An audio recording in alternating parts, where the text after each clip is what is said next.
Atukuzwe Mungu wetu anayeishi mbinguni. Mungu muumba wa mbingu na nchi na kila tunachokiona. Lihimidiwe jina lake kila wakati. Kila wakati jina lake litukuzwe sana. Asante sana Mungu wetu kwa muda na wakati huu. Twasogea mbele zako tuweze kulipata neno lako. Gusa kila mmoja wetu. Tupe usikivu mwema. Tulisikie neno lako. Bariki kila anayesikia. Bariki kila mwenye nia ya kusikia. Mguse kiroho, lakini mguse kimwili pia.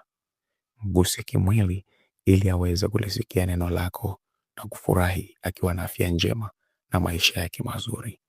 Lakini pia mguse kiroho ili aishi katika tumaini, akae na tumaini sasa na hata milele. Basi kwa pamoja nasi kupitia jina la Yesu Kristo aliye Bwana na Mwokozi wa maisha yetu. Amina. Ndugu mfuatiliaji, siku hii tunaendelea katika kanuni yetu ya usomaji wa Biblia. Na hapa tuko katika kitabu cha Kutoka sura ya 25. Ni sura ambayo ina mistari 40.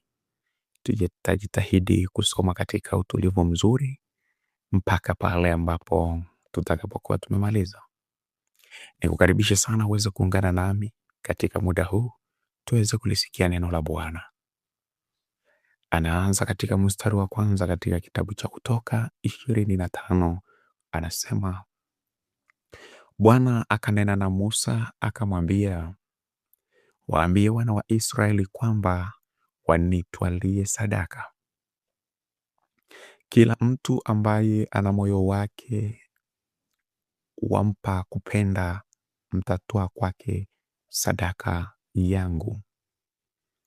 Sadaka utakayopokea mikononi mwao ni hii: dhabihu na fedha na shaba na nyuzi za rangi ya samawi na za rangi ya zambarau na za rangi nyekundu na nguo za kitani safi na singa na singa za mbuzi na ngozi za kondoo waume zilizotiwa rangi nyekundu na ngozi za pomboo na miti ya mshita na mafuta ya ile taa na viungo vya manukato kwa yale mafuta ya kupaka na kwa ule uvumba wenye harufu nzuri na vito vya shohamu na vito vingine vya kutiwa kwa ile naivera na kwa kile kifuko cha kifuani. Nao na wanifanyie patakatifu ili nipate kukaa kati yao. Sawasawa na haya yote ni kuonyeshayo mfano wa maskani na mfano wa vyombo vyake vyote, ndivyo mtakavyo vifanya. Nao na wafanye sanduku la mti wa mshita, urefu wake na uwe dhiraa 2.5 na upana wake dhiraa 1.5 na kwenda juu kwake dhiraa 1.5. Nawe ulifunike kwa dhahabu safi, ulifunike ndani na nje, nawe tia na ukingo wa dhahabu kulizunguka pande zote. Nawe subu vikuku 4 vya dhahabu kwa ajili yake na kuvitia katika miguu yake 4, vikuku 2 upande mmoja na vikuku 2 upande wake wa pili. Nawe fanya miti mirefu ya mshita na kuifunika dhahabu. Nawe tia hiyo miti katika vile vikuku vilivyo katika pande zote, katika pande 2 za sanduku ili kulichukua hilo sanduku. Hiyo miti itakaa katika vile vikuku vya sanduku, haitaondolewa. Kisha tia ndani ya sanduku huo ushuhuda nitakaokupa. Nawe fanya kiti cha rehema cha dhahabu safi, urefu wake utakuwa dhiraa 2.5 na upana wake dhiraa 1.5 Nawe fanya makerubi mawili ya dhahabu, uyafanye ya kazi ya kufua katika hiyo miisho ya kiti cha rehema huku na huku. Weka kerubi moja mwisho mmoja na kerubi la pili mwisho wa pili. Fanya hayo makerubi ya kitu kimoja na kiti cha rehema, mwisho huku na mwisho huku. Na hayo makerubi yatainua mabawa yao juu na kukifunika hicho kiti cha rehema kwa mabawa yao, na nyuso zao zitaelekeana hili na hili. Nyuso za hayo makerubi zitaelekea kiti cha rehema. Weka kiti cha rehema juu ya hilo sanduku, kisha utie huo ushuhuda nitakaokupa ndani ya sanduku. Nami nitaonana nawe hapo na kuzungumza nawe pale nilipo juu ya kiti cha rehema. Katikati ya hayo makerubi mawili yaliyo juu ya sanduku la ushuhuda, katika mambo yote nitakayokuagiza kwa ajili ya wana wa Israeli. Nawe fanya meza ya mti wa mshita, urefu wake utakuwa dhiraa 2 na upana wake dhiraa 1 na kwenda juu kwake dhiraa 1.5. Uifunike dhahabu safi na kuifanyia ukingo wa dhahabu wa kuizunguka pande zote. Kisha ifanyie upapi wa kuizunguka pande zote. Upana wake utakuwa nyanda 4, nawe ufanyie ule upapi ukingo wa urembo wa dhahabu wa kuzunguka pande zote. Uifanyie vikuku 4 vya dhahabu na kuvitia vile vikuku katika pembe zake 4, katika miguu yake 4.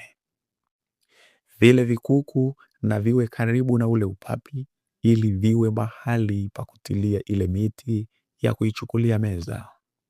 Fanya ile miti ya mti wa mshita na kuifunika dhahabu, kwamba ile meza ichukuliwe kwayo. Nawe fanya sahani zake na miiko yake na makopo yake na vikombe vyake vya kumiminia, vifanye vyote vya dhahabu safi. Nawe utaiweka mikate ya uonyesho juu ya meza mbele yangu daima. Nawe fanya kinara cha taa cha dhahabu safi. Hicho kinara na kifanywe cha kazi ya kufua, tako lake na mti wake, vikombe vyake na matovu yake na maua yake, vyote vitakuwa vya kitu kimoja. Nacho kitakuwa na matawi 6 yenye kutoka ubavuni mwake. Matawi 3 ya kinara upande wake mmoja na matawi 3 ya kinara upande wake wa pili.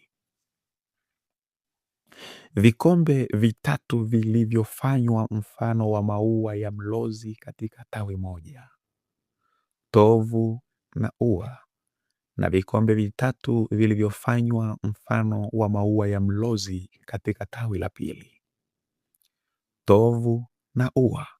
Vivyo hivyo hayo matawi yote 6 yatokayo katika kile kinara. Na katika hicho kinara vikombe 4 vilivyofanywa mfano wa maua ya mlozi, matovu yake na maua yake. Na ya tovu chini ya matawi mawili la kitu kimoja nacho, na tovu chini ya matawi mawili la kitu kimoja nacho, na tovu chini ya matawi mawili la kitu kimoja nacho, kwa hayo matawi 6 yatokayo katika kile kinara. Matovu yake na matawi yake yatakuwa ya kitu kimoja nacho, kiwe chote pia kazi moja ya kufua ya dhahabu safi. Nawe zifanye taa zake 7, nao wataziwasha hizo taa zake zitoe nuru mbele yake.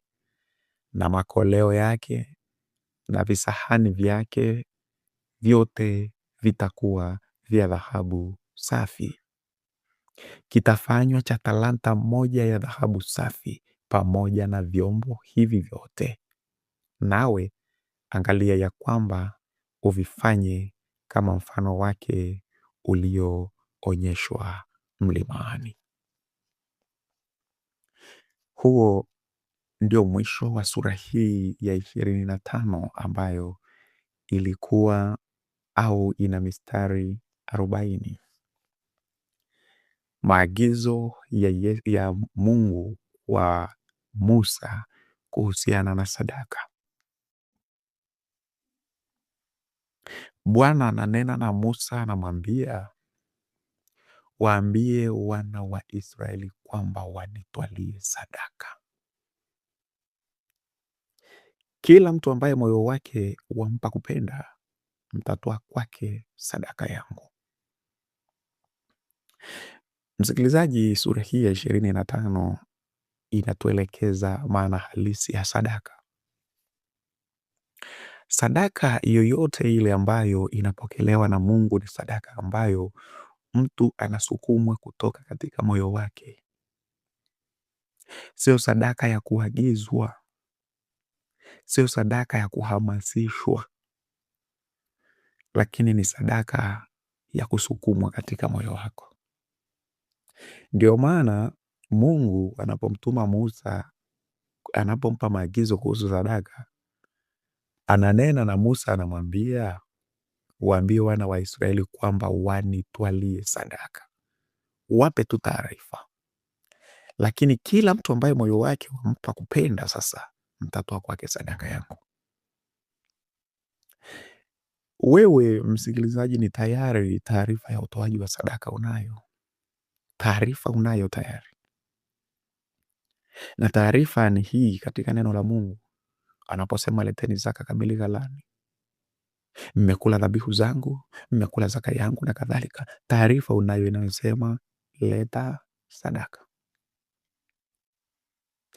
Na wewe unaambiwa kwa njia ya maandiko kama wana wa Israeli walivyoambiwa kwa njia ya mdomo wa Musa, wakiambiwa nitwalieni sadaka. Lakini Musa utachukua sadaka kwa nani? Sadaka utachukua kwa yule mtu ambaye ana moyo wa kupenda. Moyo wake umeridhia. Na sasa unasema, jamani, Musa na viongozi wengine, njoni mchukue sadaka hii. Au nimeleta sadaka hii nyumbani mwa Bwana. Usiende kutoa tu sadaka kwa sababu ya kuangalia watu pembeni, au kuangalia kwamba wengine watasemaje, au kwa sababu ulihamasishwa, lakini unaitoa kwa sababu una moyo wa kupenda, na hii ndio sadaka yenye maana. Mungu akusaidie sana unapoenda kutafakari na kubadilisha mfumo wa utoaji wa zaka na sadaka. Mfumo wa utoaji ambao ni wa moyo wa kupenda na si wa kuhamasishwa. Mungu akutie nuru, akutie nguvu, akuongoze kupitia jina la Yesu Kristo aliye Bwana na Mwokozi wa maisha yetu. Amina.